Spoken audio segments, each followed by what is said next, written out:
বিনা পরিশ্রমে কিন্তু কিচ্ছু পাওয়া যায় না, এই কথাটা কিন্তু একদম সত্যি কথা। অ্যাজ আ মেকআপ আর্টিস্ট আমরা প্রত্যেকেই চাই যে বিভিন্ন যে লিডিং ব্র্যান্ডগুলো আছে তাদের সাথে কাজ করবো অ্যাজ এ ইনফ্লুয়েন্সার হিসেবে। আমিও চাইতাম যখন বড় বড় মেকআপ আর্টিস্টকে দেখতাম ইনফ্লুয়েন্সার হিসেবে কাজ করছে। তবে হ্যাঁ, কাউকে হিংসা করে নয়, নিজের প্রচেষ্টায় এবং তোমাদের ভালোবাসার জন্য এই জায়গাটা আজ এসছে।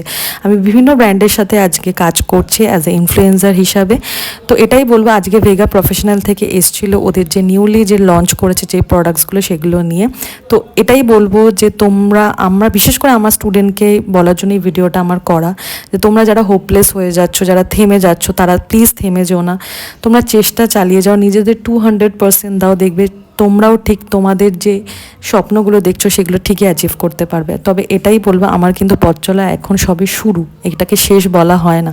তো যখন এই ভালোবাসাগুলো পাই না, তখন মনে হয় কাজের ইচ্ছাটা আরও 500 গুণ বেড়ে যায়।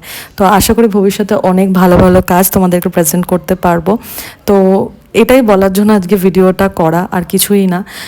তো তোমরা সবাই খুব ভালো থেকো। যারা ভাবছো এই প্রফেশনে আসবে, এই প্রফেশনে কিন্তু এখন অনেক ভালো, অনেক বেশি প্রসপেক্ট। তো যারা যারা চাইছো এই প্রফেশনটাকে অ্যাজ এ কেরিয়ার হিসাবে নেবে, তো তারা আর দেরি না করে প্রফেশনে তোমরা আসতেই পারো। তো আশা করি ভিডিওটা ভালো লাগলো। ভিডিওটা ভালো লাগলে অবশ্যই লাইক কমেন্ট শেয়ার করে জানাবে। আর এটাই বলবো যে হোপলেস হয়েও না, নিশ্চয়ই তোমাদেরও একদিন দিন আসবে যেরকম আমার এসছে। তো